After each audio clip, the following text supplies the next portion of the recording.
Originally constructed by the Navy in 1942 in support of the war, the facility was named Naval Auxiliary Air Station Chincoteague. The field quickly became known as Chinco by the sailors stationed here. The air station was manned by many, including VT-51 pilot Ensign George Herbert Walker Bush in November 1943. After World War II, the facility became the Navy Aviation Ordnance Test Station. In 1959, NASA acquired Naval Auxiliary Air Station Chincoteague and has operated the facility as such to this day.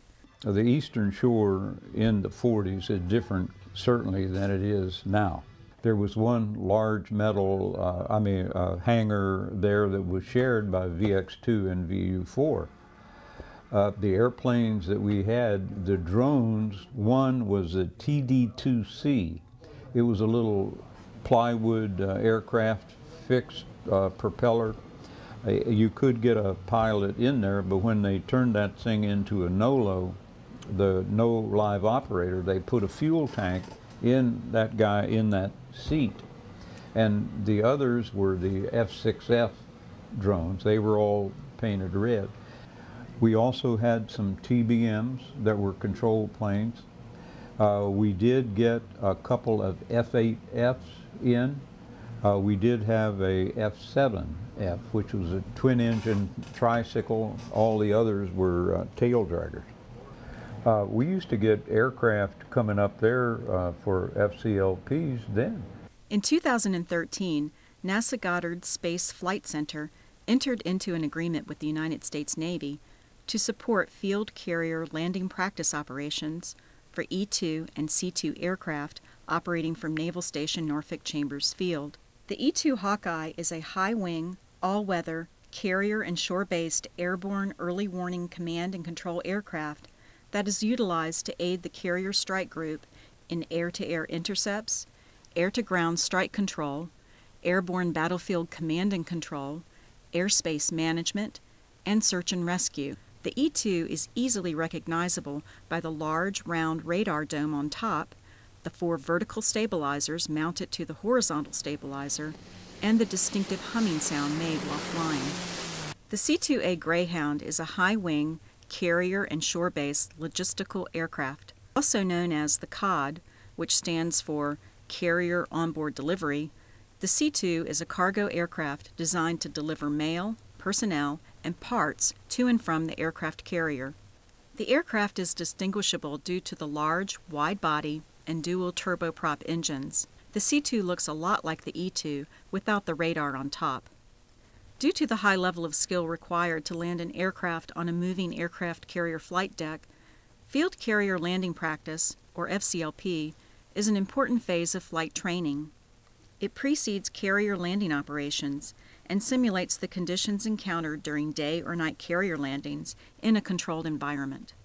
Field Carrier Landing Practice, or FCLP, is conducted using a racetrack pattern 1 to 1.5 miles wide and at 600 feet above ground level during the downwind leg.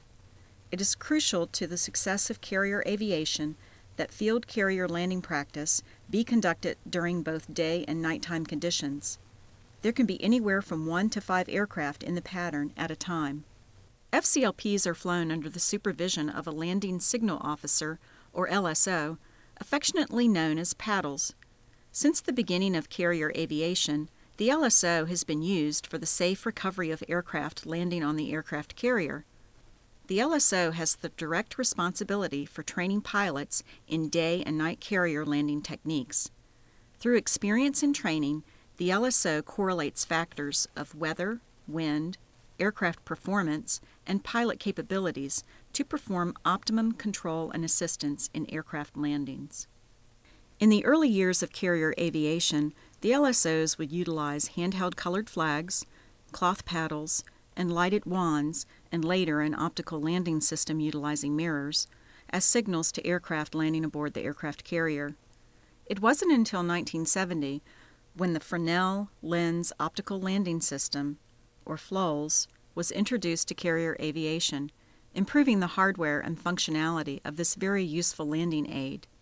In 2004, the FLOLS was replaced by the improved Fresnel Lens Optical Landing System, or eye-flows.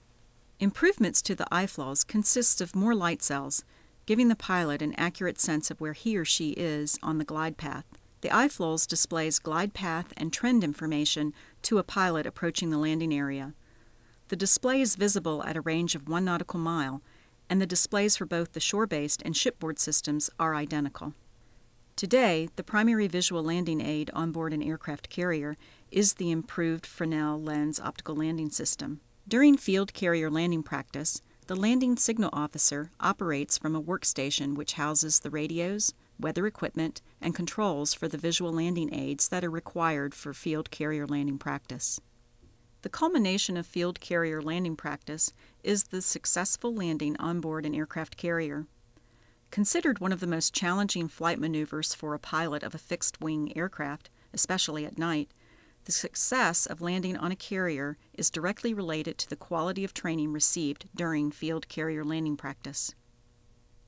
As any naval aviator would attest, it is no easy task to land on a runway that is 790 feet long, 80 feet wide, moving away from you at an angle, and is pitching up and down. At the heart of naval aviation is the ability to land a moving aircraft on a moving ship. FCLP training provides the means to safely achieve this critical skill.